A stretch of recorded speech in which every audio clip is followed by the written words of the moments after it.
We can make React Memo work for prop values that are objects as well. We just need to tweak the way we create and store those objects a little bit. There is an extra hook provided by React that helps us with that, and that is the useCallback hook.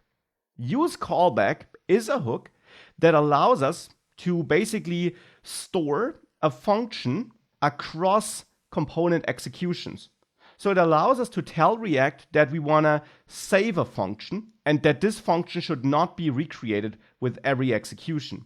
With that, one and the same function object is stored, so one and the same place in memory, and therefore the comparison does work. Because, just to make this clear again as well, if you have object 1 like this and you have object 2 like this, which looks similar, you learned that they aren't similar in JavaScript.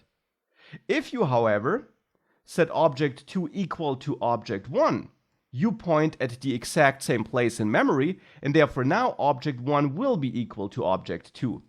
And that's in the end what useCallback does for us.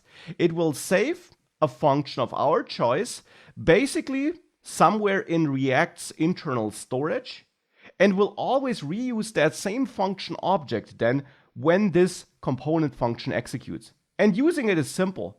We just wrap the function we want to save with it. So here we use the useCallback hook and pass our function as a first argument to useCallback. And useCallback then returns that stored function, and when the app function reruns, useCallback will look for that stored function, which React stores for us, and reuse that same function object.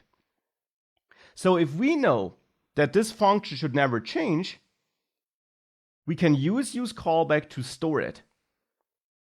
Now you see I got some yellow squiggly lines here though, which tells me that I did probably forget to pass an array of dependencies.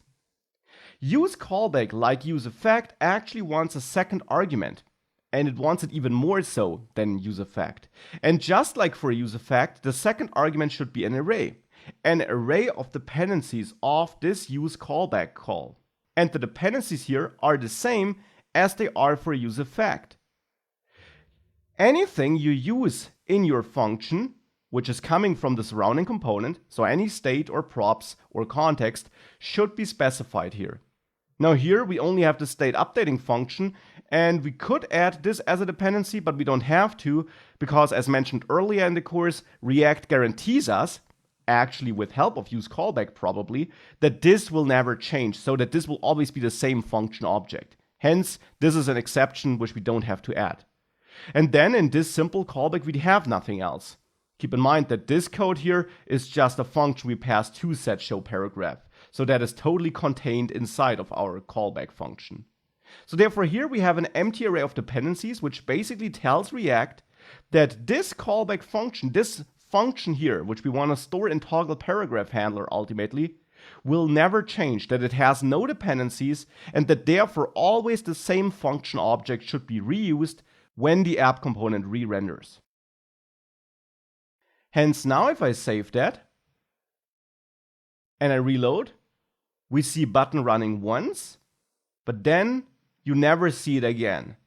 Because now React Memo is able to do its job because we ensure that all the prop values we pass in are comparable. In this case, because this toggleParagraphHandler function object is guaranteed to always be the exact same object in memory because of useCallback.